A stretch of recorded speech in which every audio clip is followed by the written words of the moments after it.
தெலுங்கானா மாநிலம் கப்ரா என்னும் இடத்தில் உள்ள ஒரு வீட்டில் சமையல் எரிவாயு சிலிண்டர் வெடித்ததில் 2 உயிரிழந்தனர், 6 பேர் படுகாயமடைந்தனர். இது பற்றிய விவரங்களை நமது செய்தியாளர் புஷ்பராஜிடம் கேட்கலாம். புஷ்பராஜ், இந்த வெடி விபத்து எப்படி நிகழ்ந்தது?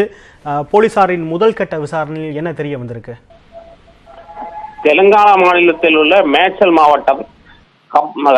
மாவட்டத்தில் கப்ரா தாலுகா உள்ளது. கப்ரா தாலுகா அலுவலகம் அருகே மோகன்லால் சௌத்ரி என்பவருக்கு சொந்தமான 2 மாடி கட்டடம் வீடு ஒன்று உள்ளது. அந்த வீட்டின் 2வது தளத்தில் அவர் குடும்பத்துடன் குடியிருக்கிறார். இன்று காலை மோகன்லால் சௌத்ரியின் 2வது தளத்தில் வைக்கப்பட்டிருந்த சிலிண்டர் வெடித்து அந்த 2வது தளம் முழுவதுமாக சேதமடைந்தது.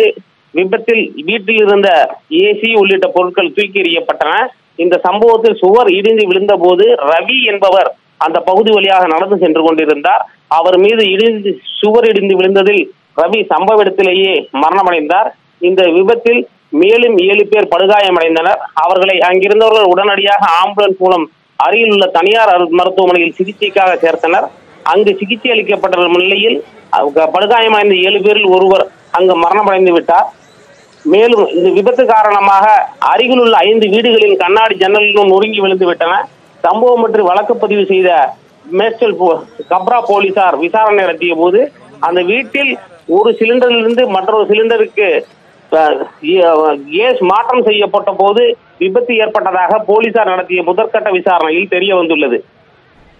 தெலுங்கானா மாநிலம் கப்ரா என்னும் இடத்தில் ஒரு வீட்டில் சமையல் எரிவாயு சிலிண்டர் வெடித்ததில் 2 உயிரிழந்திருக்கின்றனர், 6 பேர் படுகாயமடைந்திருக்கின்றனர். விவரங்களை பகிர்ந்து கொண்டமைக்கு நன்றி புஷ்பராஜ்.